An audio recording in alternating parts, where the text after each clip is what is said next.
إن الحمد لله نحمده ونستعينه ونستغفره ونعوذ بالله من شرور أنفسنا ومن سيئات أعمالنا.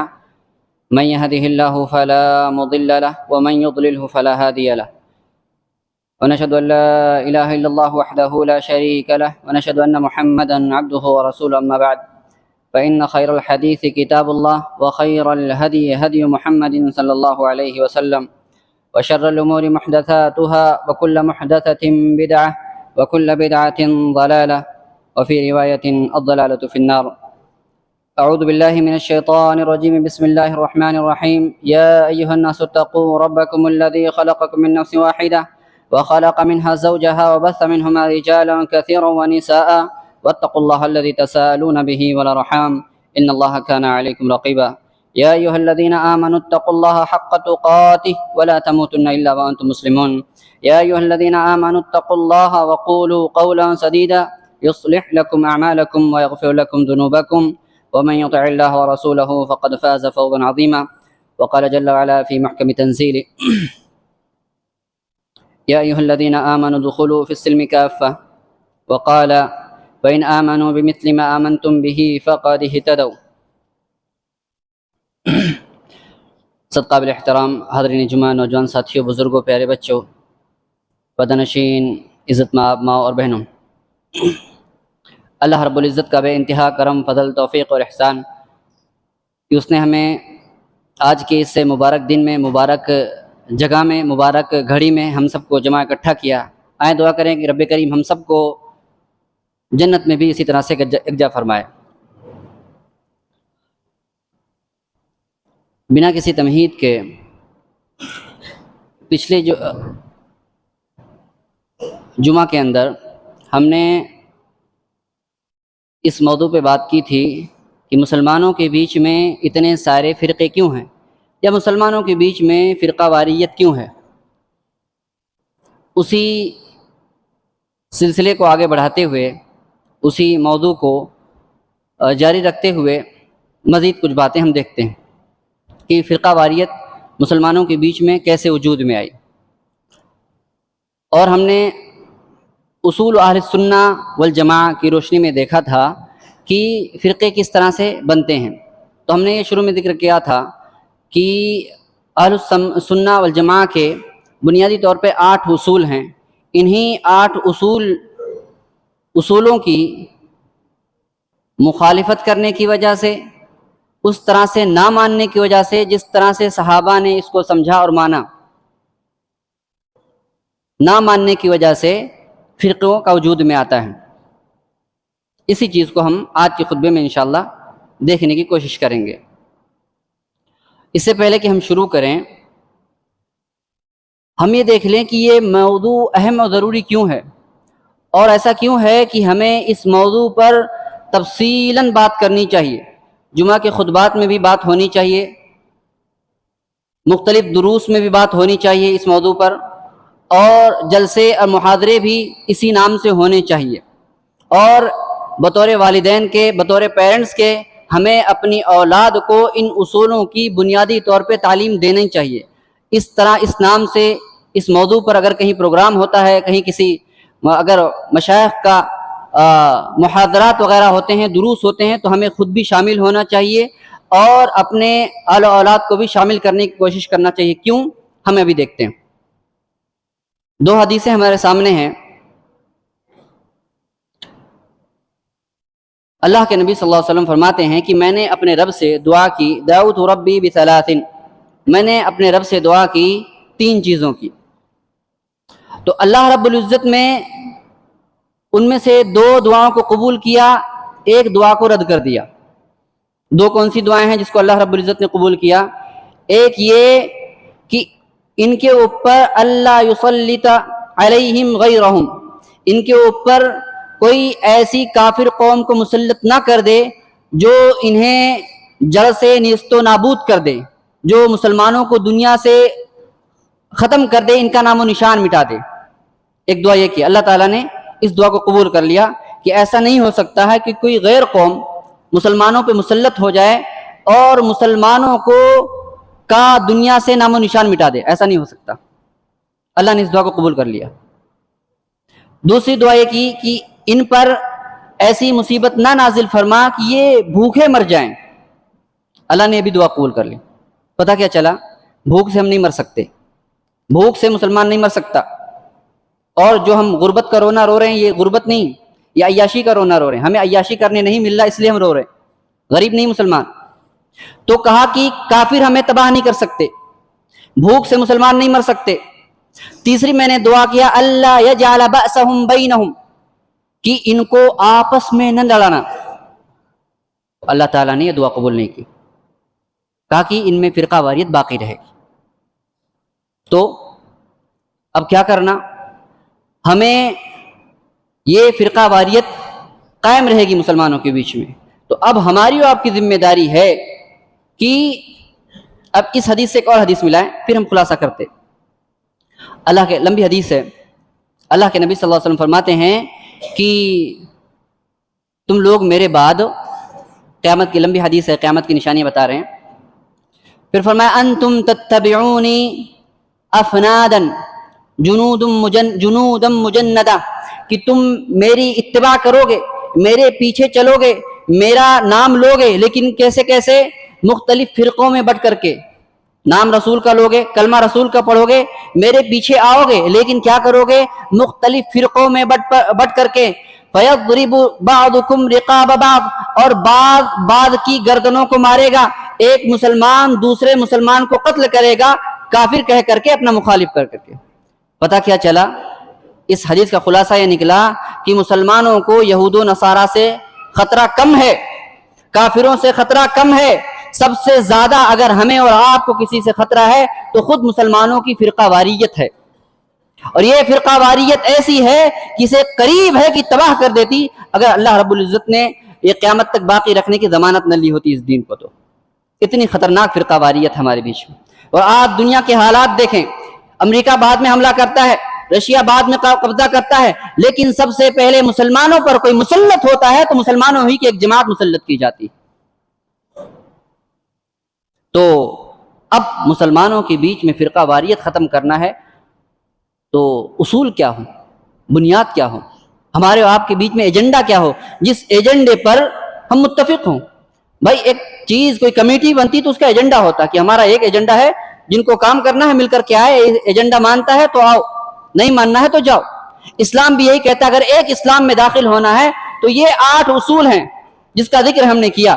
ان اصولوں کو مانو تو اسلام میں داخل ہو، اور جتنا ہی زیادہ ان اصولوں سے ہٹو گے اتنا ہی زیادہ اختلاف میں پڑو گے، اتنا ہی زیادہ انتشار میں پڑو گے، اور امت محمدیہ کی اتنی ہی ذلت و رسوائی کا سبب بنو گے. اسی لیے موضوع اگر ہم اور آپ چاہتے ہیں، اگر ہمیں اور آپ کو امت مسلمہ کا غم ستایا جا رہا ہے، درد ستایا جا رہا ہے، فکر امت ہے، تو ہمیں اور آپ کو ان 8 اصولوں کی، اصول اہل السنہ والجماعہ ہیں، ان کو سمجھنا ہوگا، سمجھانا ہوگا، ہر ایک تک اس پیغام کو پہنچانا ہوگا. جمعہ کے خطبات میں اس موضوع کو شامل کرنا ہوگا، محاضرات میں اس موضوع کو شامل کرنا ہوگا، دروس اور تدریس میں اس موضوع کو شامل کرنا ہوگا. اپنی اعلی اولاد کو، اپنی گھر کی عورتوں کو اس بات کی تعلیم دینی ہوگی تاکہ فرقہ واریت ختم ہو سکے.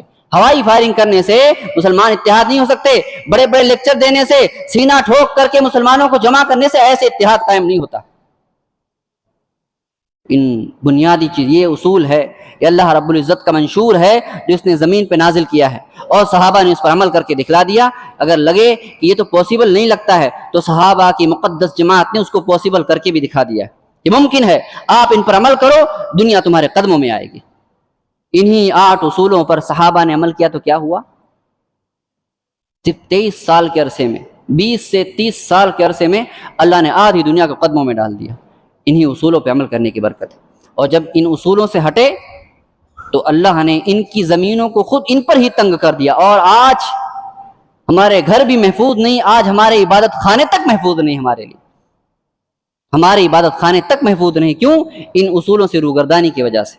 تو بڑا اہم موضوع ہے، ہمیں اور آپ کو اس موضوع پہ بہت زیادہ اہمیت دینے کی ضرورت ہے، اس کی تعلیم و تعلم کی ضرورت ہے. تو پچھلے ہفتے ہم نے 2 موضوع کو دیکھا تھا، 2 اصولوں پر بات کی تھی کہ ان اصولوں پر عمل نہ کرنے کی وجہ سے کیسے 2 فرقے بنے. 8 اصول کیا ہیں؟ سب سے پہلے ہم دیکھ لیں. آمنت باللہ وملائکتہ ورسلہ وکتبہ والیوم الآخر والقدر خیرہ وشرہ، اللہ پر ایمان لانا، رسولوں پر ایمان لانا، ملائکہ پر ایمان لانا، کتابوں پر ایمان لانا، اور تقدیر کے اچھا یا برا ہونے پر ایمان لانا، اور یوم آخرت پر ایمان لانا، یہ 6 اصول۔ اور 7واں اصول عدالت الصحابہ، تمام کے تمام صحابہ کیا ہیں؟ عادل ہیں، تمام کے تمام صحابہ عادل ہیں، ان سے انسان ہونے کے ناطے سے اگر کوئی غلطی ہوئی بائی چانس تو اللہ ان سے، خلاصہ کلام یہ ہے، ان کی زندگی کا خلاصہ یہ ہے کہ رضی اللہ عنہم ورضوا عنہ، جس سے اللہ راضی ہو گیا میرا دل بھی اس سے راضی ہے، میں ان کو مسلمان مانتا ہوں، ان کی پہنچائی ہوئی ایک ایک حدیث پر آمنا صدقنا کہتا ہوں۔ یہ 7واں اصول۔ 8واں اصول کیا ہے؟ عدم الخروج علی الحکام الا بشروط، کہ حاکموں کے خلاف بغاوت نہیں کرنا ہے جب تلک کی جو علماء نے شروط متعین کی ہیں وہ شروط نہ پائی جائیں۔ تو دو چیزوں پہ ہم نے بات کی تھی، 2 اصولوں پر، کہ حاکموں کے خلاف بغاوت نہیں کرنا ہے۔ اس سے جن لوگوں نے اس اصول کو نہیں مانا، نہیں اپنایا، وہ فرقہ واریت میں بٹے۔ اس اصول کو نہ ماننے کی وجہ سے مسلمانوں کے بیچ میں خوارج پیدا ہوئے پچھلے زمانے میں۔ آج کے زمانے میں جو جماعتیں اس اصول کو فالو نہیں کرتی ہیں، آپ کے سامنے ہیں کون؟ جماعت اسلامی ہے، چاہے الاخوان المسلمین ہو، چاہے داعش ہو، چاہے الحوثی ہو، چاہے حماس ہو، چاہے بوکو حرام ہو، چاہے القاعدہ ہو، اس طرح کی ساری تنظیموں نے اسی اصول کی وجہ سے اس اصول سے روگردانی کی، اور امت کو اور مسلمانوں کو اور اسلام کے رخ انور کو داغدار کیا ہے، رخ انور کو داغدار کیا ہے۔ ورنہ اسلام فی نفسی اتنا قوی ہے اسلام اپنے اندر، اپنے پیغام کے اندر، کہ اسے ہمارے اور آپ کی دعوت کی ضرورت نہیں ہے، خود بخود لوگ قبول کر رہے ہیں۔ خود بخود کر رہے ہیں کہ نہیں کر رہے ہیں؟ کر رہے ہیں، لوگ خود بخود قبول کر رہے ہیں، لیکن ہم نے روڑا ڈال دیا اپنے اخلاق کی وجہ سے، اسلام کی غلط تعبیر کی وجہ سے ہم روڑے بنے ہوئے ہیں، ہمارے اخلاق روڑے بنے ہوئے ہیں، ہماری یہ غلط اسلام کی تشریح جو ہے روڑے بنے ہوئی ہے، اور پھر اس میں دشمنوں نے اس کو جو ہے نمک مرچ لگا کر مزید اس کو بگاڑ دیا ہے، اس کے چہرے کو۔ تو ایک اصول، اس اصول کی وجہ سے اتنی ساری اس اصول کو توڑنے کی وجہ سے مسلمانوں کے بیچ میں اتنی ساری جماعتیں وجود میں آئیں۔ ایک اور اصول جو صحابہ، عدالت الصحابہ، کہ تمام کے تمام صحابہ عادل ہیں، اس اصول کو نہ ماننے کی وجہ سے ایک مسلمانوں کی ایک جماعت، بہت بڑی تعداد اسلام سے نکل گئی، بلکہ جن کے کفر میں کوئی شک نہیں ہے، جن کے اسلام سے خارج ہونے میں کوئی شک نہیں ہے، جسے ہم شیعہ کے نام سے جانتے ہیں، شیعہ کے نام سے جانتے ہیں۔ اور آج کل سب سے زیادہ کہیں پائے جاتے ہیں شیعہ، تو ہم اور آپ جانتے ہیں کس ملک میں پائے جاتے ہیں۔ یہ 2 اصول کو چھوڑنے کی وجہ سے دیکھیں کتنی بڑی جماعتیں وجود میں آئیں۔ اب جو ایمان کا 6ٹھا رکن ہے، ایمان بالقدر، ایمان بالقدر کو نہ ماننے کی وجہ سے کون کون سی فرقے بنے؟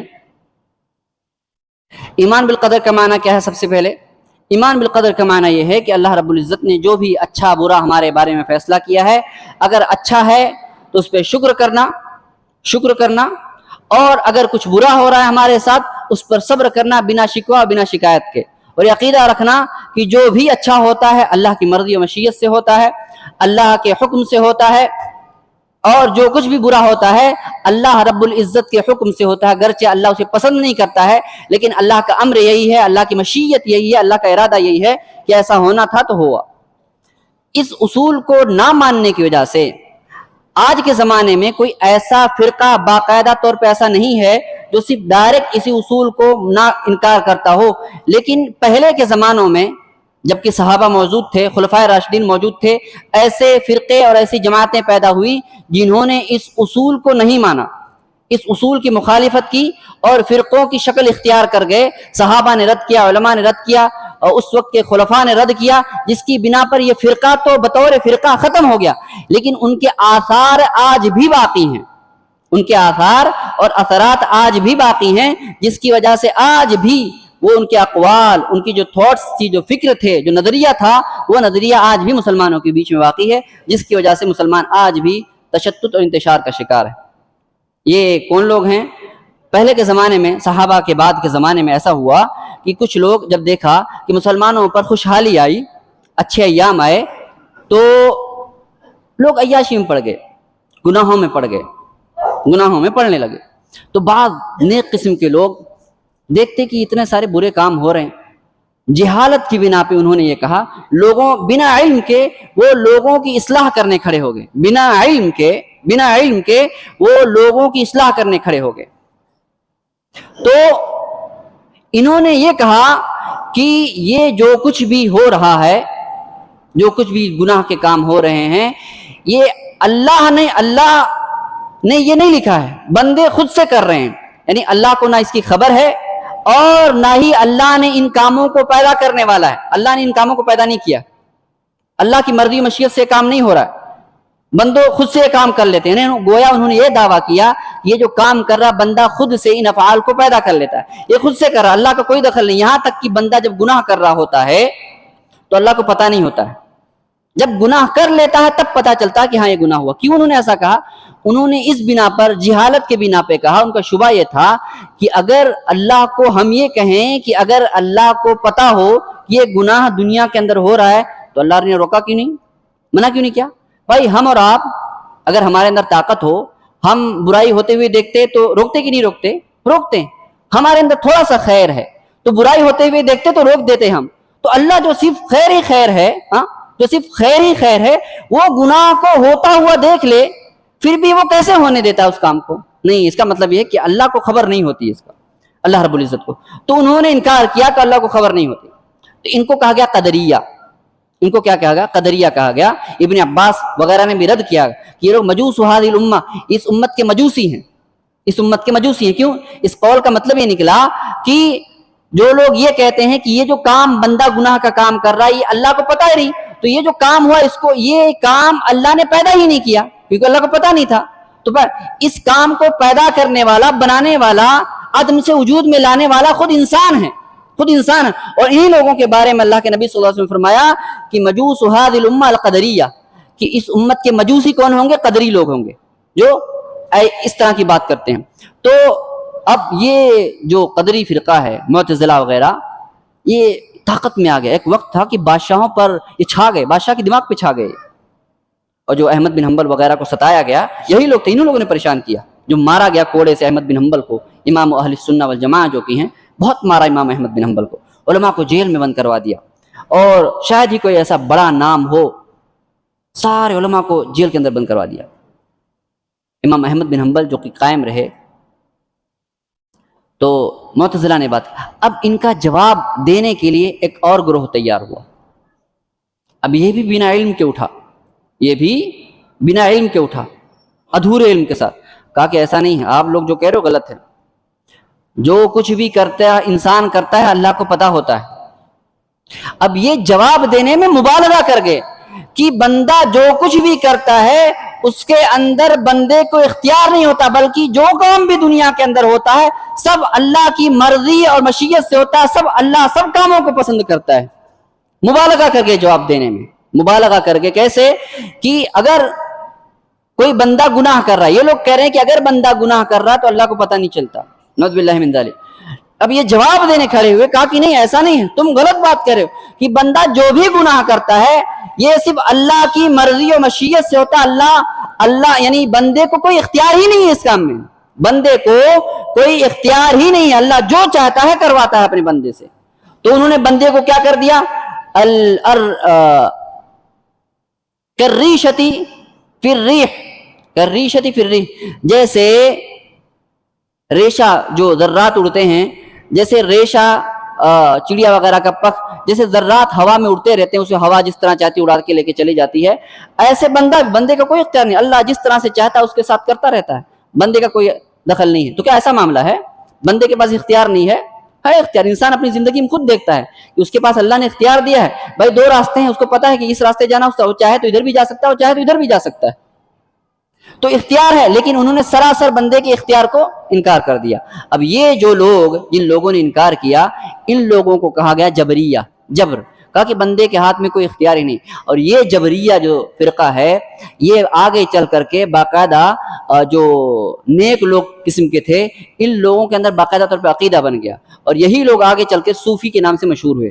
جو آج جو صوفی سلسلے چلتے ہیں یہی ہیں، نقشبندی سلسلہ ہے، سہروردی سلسلہ ہے، چشتی سلسلہ ہے اور قادری سلسلہ ہے، یہ سارے صوفی سلسلے ہیں.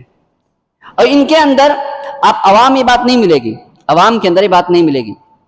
لیکن جو جتنا اوپر جاتا ہے جو ان کے یہاں جتنا زیادہ صوفی بن گیا، جتنا زیادہ نیک ہو گیا، جتنا زیادہ ان درجات میں بلند ہو گیا، وہ اتنا ہی زیادہ جبر کا قائل ہو جاتا ہے، یعنی ہمارا کوئی اختیار نہیں، اگر میں گناہ کر رہا ہوں تو اللہ کی مرضی ہے، میرا کوئی دخل نہیں۔ تو وہ درجات چڑھتے چڑھتے ایک منزل تک پہنچ جاتے ہیں کہ وہ کہتا ہے کہ جو کچھ بھی میں کر رہا ہوں یہ سب اللہ کی مرضی سے، میرا کوئی دخل نہیں ہے، یہ سب اللہ کے چاہنے کی وجہ سے، میرا کوئی اس کے اندر دخل نہیں ہے۔ یہاں تک کہ یہ کہتے ہیں کہ ایک مرحلہ یہ آتا ہے کہ خود اللہ رب العزت اس بندے کے اندر خود داخل ہو جاتا ہے، خود، یعنی اللہ کی مرضی اتنا اس بندے کے اندر شامل ہو گئی ہے، یہ خود اللہ کا حلول ہو گیا اس کے وجود کے اندر۔ اب جو کر رہا ہے یہ سب حق ہے، سب سچ ہے، اسی لیے کیا کہتے ہیں لوگ، ہم لوگ کیا کہتے ہیں سبحان اللہ، ہم لوگ کیا کہتے ہیں سبحان اللہ، اللہ کی ذات پاک ہے، یہ کہتے ہیں سبحانی سبحانی، میں کتنا پاک ہوں، کیونکہ جو کچھ کر رہا ہوں سب اللہ کی مرضی سے ہو رہا ہے، تو میں تو بڑا پاک ہوں، کوئی غلطی نہیں کر سکتا میں۔ اسی لیے دلی کے اندر ایک پیر کا واقعہ نقل کیا جاتا ہے، کہتے ایک پیر تھے، لوگوں نے ان کے ہاتھوں میں بیعت کی، جیسا کہ آج بیعت کا سلسلہ چلتا ہے، جس نے جس پیر کے، جس صوفی کے ہاتھ پہ بیعت کی ہے اسی نام سے منسوب ہو جاتا ہے۔ انہوں نے قادری کے نام پہ منسوب کی ہے، جو قادری سلسلہ نسب ہے، ان کے ہاتھوں میں بیعت کے تو یہ قادری کہلائے، یہ چشتی کہلائے، یا سہروردی کہلائے، اس طرح سے سلسلے چلتے ہیں۔ تو ایک پیر تھے دلی کے اندر، تو لوگ جو ہیں ان کے مرید تھے۔ اب جو قہبہ خانے، طوائف خانے، جو عورتیں جسم فروشی کا کام کرتی ہیں، وہ بھی ان پیر کی معتقد تھیں، پیر کے ہاتھوں پہ انہوں نے بیعت کیا ہوا تھا، پیر کا بڑا احترام کرتے تھے، ہفتے میں ایک بار جاتے، درس و نصیحت سنتے پیر کے ہاتھوں سے، پیر کی زبان سے۔ اب یہ طوائفہ جو ہیں یہ پیر کے ان کے گھر پہ جاتی ہیں، ان کے خانقاہ میں جاتی ہیں یہ طوائف، اور پیر صاحب پوچھتے ہیں کہ وہ فلانی کہاں رہ گئی، یعنی سب گئی کوئی ایک نہیں گئی، تو پیر صاحب پوچھ رہے ہیں کہ یہ فلانی کہاں گئی، فلانی کیوں نہیں آئی؟ تو ان لوگوں نے جواب دیا کہ پیر صاحب اسے شرم آتی ہے آپ کے سامنے آنے سے، کہ میں اتنی گنہگار ہوں، اتنی بدکار ہوں، مجھے شرم آتی ہے کہ پیر کے سامنے حاضری دوں۔ پیر نے کہا کہ نہیں، اس کو بلاؤ۔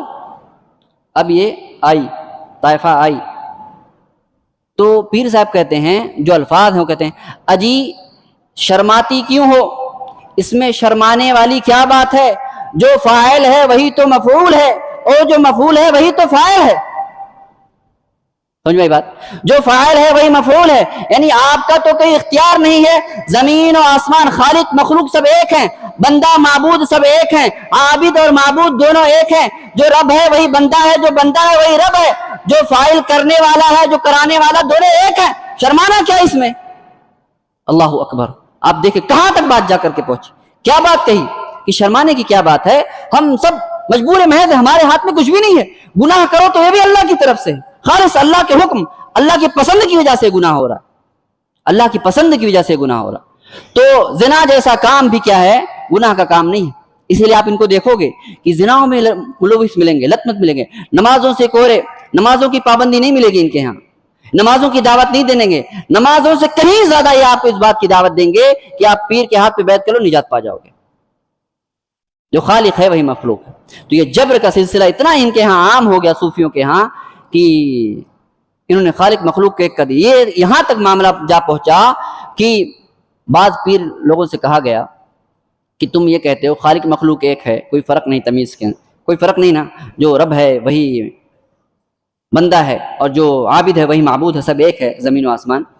تو ایک کام کرو، ان کو ان کے ہاں کے حساب سے کہا گیا، کسی شخص نے، کوئی مشرک بندہ تھا، اس نے کہا، ان کے ہاں اہل حدیث مشرک ہیں، جو توحید پرست تو مشرک ہیں۔ شرک کیا ہے ان کے ہاں؟ کیونکہ جو فرق کر دے خدا دنیا کو، کائنات کو اللہ سے جدا کر دے، وہ مشرک ہے ان کے ہاں، اس نے شرک کیا۔ جدا کیوں کر رہے بھائی، جو دو چیزیں ایک ہے تم جدا کیوں کر رہے ہو، دو کیوں بنا رہے ہو، دو بنا رہے ہو اس لیے مشرک ہے، ایک بناؤ، سب کو کہو کہ یہ سب ایک ہے۔ تو ان کے ہاں توحید کا معنی کیا ہے؟ سب ایک ہے، وہ بھی کہتے ہیں توحید کی دعوت، ان کے ہاں توحید کا معنی یہ ہے کہ ساری کائنات اور رب ایک ہے، یہ توحید ہے۔ اور ہم توحید کس کو بولتے؟ اہل السنہ والجماعہ کا خدا ایک، خالق مخلوق الگ ہے، جو رب ہے وہ بندہ نہیں ہو سکتا، جو بندہ ہے وہ رب نہیں ہو سکتا۔ تو کہتے ہیں کسی مشرک نے پیر صاحب کو چیلنج کیا کہ جب تم کہتے ہو کہ خالق مخلوق میں کوئی فرق نہیں، تو یہ گندگی ہے اور یہ حلوہ ہے، تم کھا کر کے دکھاؤ، چلو دونوں کے ساتھ کھا کر کے دکھاؤ۔ جب دونوں میں فرق نہیں، کھا کے دکھاؤ، یہ حلوہ ہے اور یہ گندگی ہے، اس کو کھا کے دکھاؤ۔ تو پیر صاحب کی کرامت دیکھیے، پیر صاحب خنزیر بن گئے اور گندگی کھا لی، پیر صاحب خنزیر بن گئے اور گندگی کھا لی، اور پھر انسان بن کر کے حلوہ کھا لیا، کہا کہ مجھ سے چیلنج کرتے ہو، پیر سے مقابلہ کرتے ہو۔ تو یہ معاملہ یہاں تک پہنچا۔ تو تقدیر کے سلسلے میں جو لوگ گمراہی کا شکار ہیں آج کے زمانے میں، وہ صوفیہ ہیں اور ان کی پیروی کرنے والے لوگ ہیں، اور صوفیوں نے اسلام کے رخ تاباں کو جتنا نقصان پہنچایا ہے، اللہ رب العزت حفاظت فرمائے۔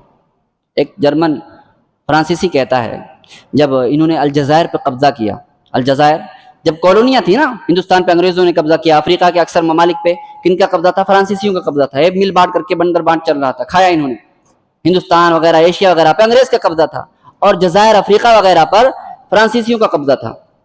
تو ایک فرانسیسی، جو یہ لوگ ٹورسٹ بن کر کے آتے ہیں لیکن جاسوسی کر کے لے کر کے جاتے ہیں، جاسوس ہوتے ہیں لوگ، تو ایک فرانسیسی کہتا ہے کہ اب ہم نے فورس کے ذریعے سے بڑے حملے کر لیے مسلمانوں کے اوپر، لیکن اگر میں تمہیں ایسی بات بتاؤں جو ہماری فورس بھی نہ کر سکے لیکن ہمارا کام اس سے کہیں زیادہ آسان ہو جائے گا، ایک کام کرو کہ یہ جو جتنے صوفی خانقاہوں کے اندر صوفی بیٹھے ہوتے ہیں ان کو خرید لو، ساری مسلم قوم تمہاری وہ ہو جائے گی، ان کو خریدو اور ان کو اپنانے کی کوشش کرو، اگر یہ تمہارے ہو جائیں تو تمہیں کسی فورس کی ضرورت ہی نہیں ہے کسی ملک کے اندر داخل ہونے کی۔ اور اسی چیز کو انہوں نے اختیار کیا، چنانچہ آپ دیکھتے ہیں کہ الجزائر جو ہے آزاد ہوا، لیکن اس کی آزادی کو 10-15 سال لیٹ ہوا، اس کی آزادی جو ہے 20-25 سال مؤخر ہوئی انہی صوفیوں کی وجہ سے۔ صوفی تائید کیا کرتے تھے ان کی کہ یہ ہمارے ہی ہیں، ان سے لڑائی کرنے کی ضرورت نہیں ہے، یہ تائید کیا کرتے تھے، ان کے جو مرشد تائید کیا کرتے تھے ہمارے، جب سب ایک ہے، حق و باطل ایک ہے، فرق نہیں ہے نا دونوں میں، جو حق ہے باطل ہے سب ایک ہے، کوئی کافر نہیں، کوئی مومن نہیں، سب دنیا کے اندر جو کچھ بھی ہو رہا ہے سب اللہ کی مرضی سے ہو رہا ہے، تو کون حق ہے کون غلط ہے، کیوں ایسی بات میں الجھتے ہو؟ سب کو مانو، جو ہے سب اچھا ہے۔ اسی بنا پہ تاتاریوں کا بھی جب حملہ کیا تو بعض صوفیوں نے یہی کہا کہ کس سے مقابلہ کریں، ہم کس سے؟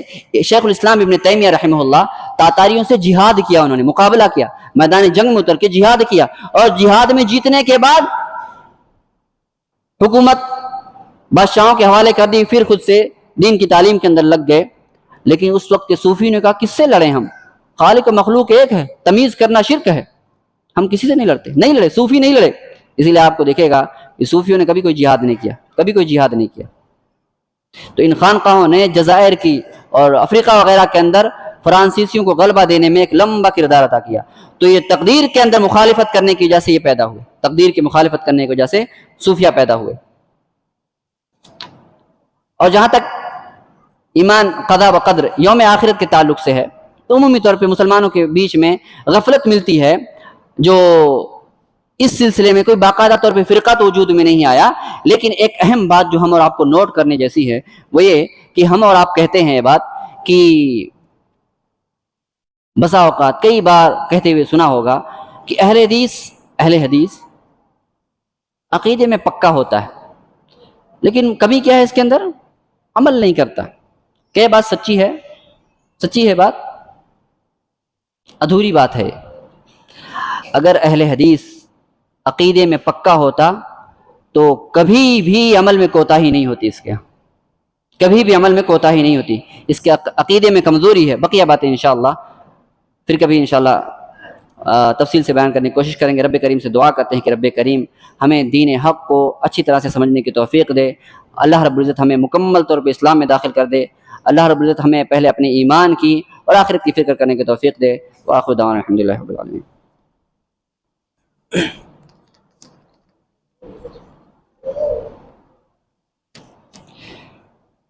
إن الحمد لله نحمده ونستعينه ونستغفره ونعوذ بالله من شرور أنفسنا ومن سيئات أعمالنا، من يهده الله فلا مضل له ومن يضلل فلا هادي له، ونشهد أن لا إله إلا الله وحده لا شريك له، ونشهد أن محمدا عبده ورسوله، أما بعد إن الله ملائكته يصلون على النبي يا أيها الذين آمنوا صلوا عليه وسلموا تسليما، اللهم صل على محمد وعلى آل محمد كما صليت على إبراهيم وعلى آل إبراهيم إنك حميد مجيد. اللهم بارك على محمد وعلى آل محمد كما باركت على إبراهيم وعلى آل إبراهيم إنك حميد مجيد. أقم الصلاة.